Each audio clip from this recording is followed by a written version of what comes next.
You saw the thumbnail, right? Today I'm going to be showcasing you guys my early access live tune Fiendsmith deck profile for the Masterduel format that is coming around just around the corner.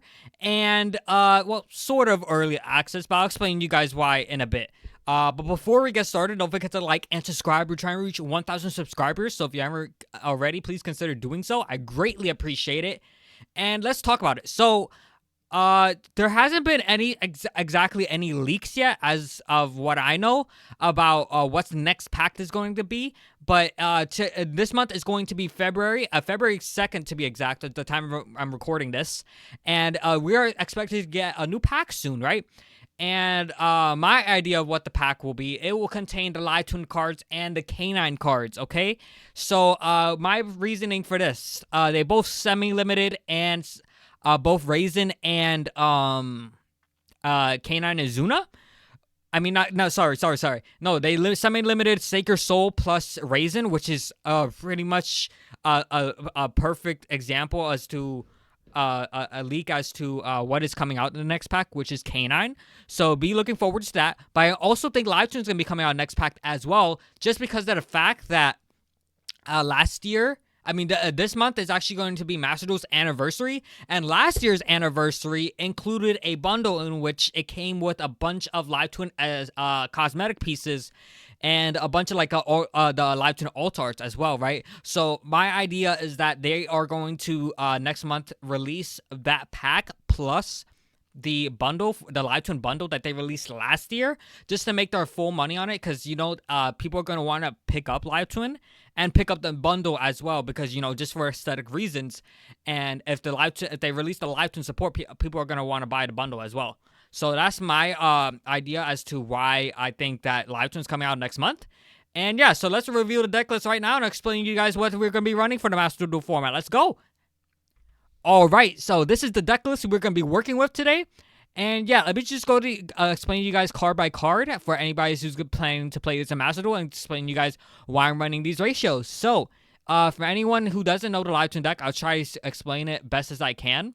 I'll probably also put out the combo tutorial that I posted out quite recently. I'll leave a link to that in the description. But that should work perfectly for this deck list as well, because the deck lists for TCG and Master Duel are basically the same, right? And yeah, so let's hop right into it. So for the main deck, we're running 40 cards just because of the fact that this deck really loses to Fua. So and of course Max C, as like any other deck. So you need as many cards as you can to beat Fua. Also enough cards like that you can access to beat Fua, like draw Ash and Call By, and draw them consistently. Okay. And yeah, so we're also for the live twin starters, we're running 3 Kisco, 3 Kisco Frost, 3 Sunny Snitch. These are your most powerful starters in the entire deck. These do not lose to hand traps whatsoever. I mean, Frost is a little bit of a less powerful combo, so unless you feel like you're gonna get fooled or something, usually you don't want to go for this. But the Kisco combo is 100% better. But all these in general, like all these starters right here, are your most powerful starters in the entire deck. And they're just absolutely insane. I wouldn't exactly recommend running a secret password, though, just because of the fact it loses to draw, and sometimes you may need a... no, actually, yeah, it just loses to draw, and I really don't think that you really want to be running a card that kind of loses to draw, to be honest, and you really don't need that much access to your live twin engine. Usually you only want to draw into 1 or 2 cards. Drawing too much live twin engine is actually really bad for you. So that's mainly my reason for running just these 9. Plus the Lilla. Lilla's also an extender. I mean, not extender, sorry. And a starter, because if you normal summon her, it's just full combo. It's the same thing as Keyskill. But the only unfortunate part is that if she gets negated, there's no way to really extend through that, if that makes sense. Keyskill, even if she gets negated, doesn't matter. It literally does nothing. You can still go full combo, and it really doesn't do anything at all. But if you get your Lila negated, it's kind of hard to come back from that unless you draw into, of course, your Frost, your Snitch, your Sweet, and of course any of your Fiendsmith cards to extend with the Fiendsmith cards. With the Fiendsmith engine, sorry. And yeah, so although she is kind of a worse starter, she still is a starter, and I still consider her a starter, and she's a really powerful starter. You have plenty of extenders in the deck as well, so I don't think that you ever had a time where you actually draw her, you won't have an extender since you have 7 extenders right here.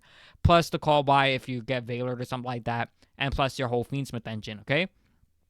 And yeah, so then after that, that's all the Live 2 starters you have. Of course, Lila's Sweep. I don't count Lila's Sweep because she is genuinely just a brick. So these 2 cards are literally the only bricks of the deck, by the way. And yeah, that's pretty much it. So that's it for the Live 2 engine. Let's go into the Fiendsmith engine. You have 2 Engravers. Since Engraver is semi-limited to 2 in Masterduel, you had to run 2 Engraver, but that's also why we run 2 Tracked. And I also chose to run the 1 Sanct because of the fact that Engraver is semi-limited to 2. Sometimes you have hands where you draw Engraver plus Tracked. So what I really like about this here is that if you draw Engraver plus Tracked, you could use Tracked, bait out something like a Draco Tail Flame. And if they happen to negate your Tracked, you could simply just go ahead and use Engraver, search for Sanct, and since you haven't used Sanct that turn or whatever, you could still go full Fiendsmith combo and then basically make a Caesar, try to make a Caesar going second, either forcing out more interruptions or simply making a Caesar so that way they can't special summon it anymore on your turn, right? So yeah, so I really like having Sanct in here as the theory of it makes sense to me, so I rather run Sanct. But if you choose to not run Sanct and want to run more hand traps, then you can do so as well. And then of course you have the 1 Lacrima, the 1 Lurie, and then the 1 Paradise. Okay, these are all mandatory, of course. You could cut the Paradise if you choose to do so. If you end up cutting the Desiree, okay.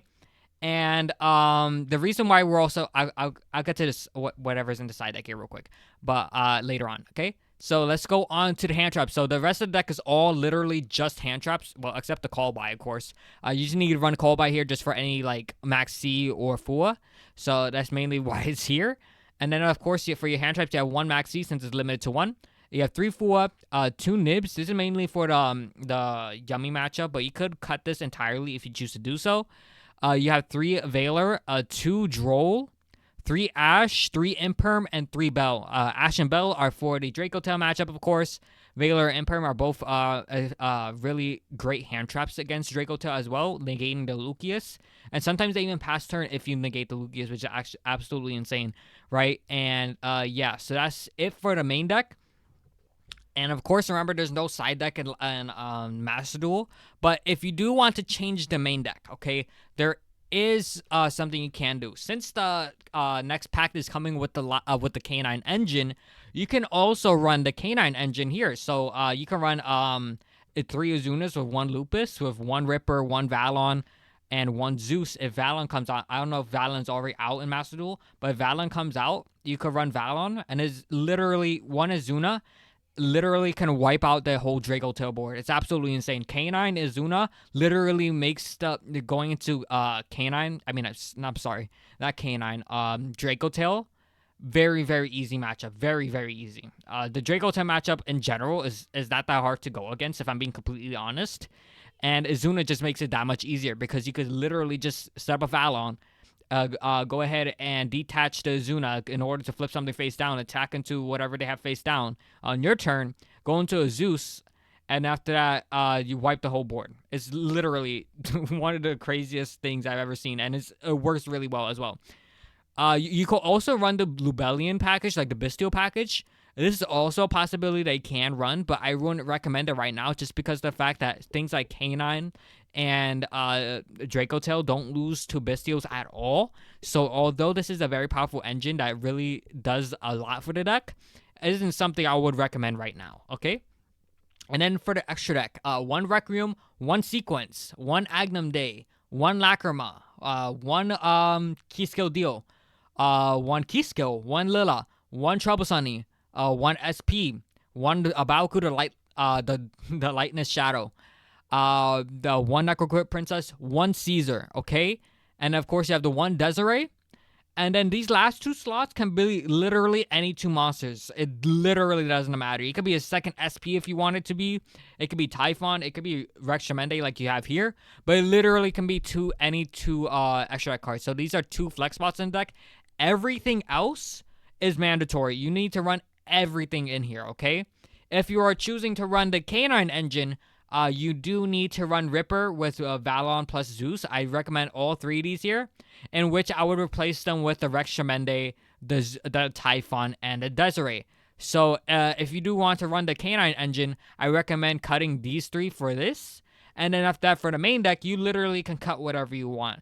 You could cut something like a Paradise. Well, you have to cut Paradise no matter what if you're cutting the Desiree, because you don't have a Desiree in the extract no more. So that will make room for Lupus. And then you could cut any more 3 hand traps. So you could cut like a Nib or something, which is something you can think of. But I do like Nib for the Canine matchup, so it could be a pretty decent. Something you also could do is probably replace the Tract for one Azuna, and then maybe like a Veiler and an Imperm for like the other 2. That is something also you could also do depending on what your matchups are, like what kind of matchups you're afraid of the most, right? It's based off of personal preference at this point. But just make sure you have enough cards that like Droll, Ash, and Call By to be able to beat the Molcharmies. And what I like also about the Canine engine is that it also enables you a play that you could play through something like Full Loss, right? So it gives you that extra play that gives you the possibility to, even if you get Full Loss, you could still make a pretty decent board under Full Loss, giving your opponent only 1 draw, if that makes sense, right? But yeah, that is it for today's video. I hope you guys enjoyed. This is basically my first look. This is basically like a first look for the Masterduel format. This is subject to change, of course, as the format progresses or whatever, and I become more knowledgeable as to what is the Masterduel format exactly, since I don't play as much Masterduel. But as soon as the live tune stuff come out, you already know your boy is gonna be on there grinding Masterduel, going to Master 1 with live tune, of course. So you're going to see a lot more Masterduel content once the new pack comes out and once the live tune comes out this month, hopefully. All right. But that's it for today's video. Hope you guys enjoyed today's video. I'll be seeing you guys next time. Peace.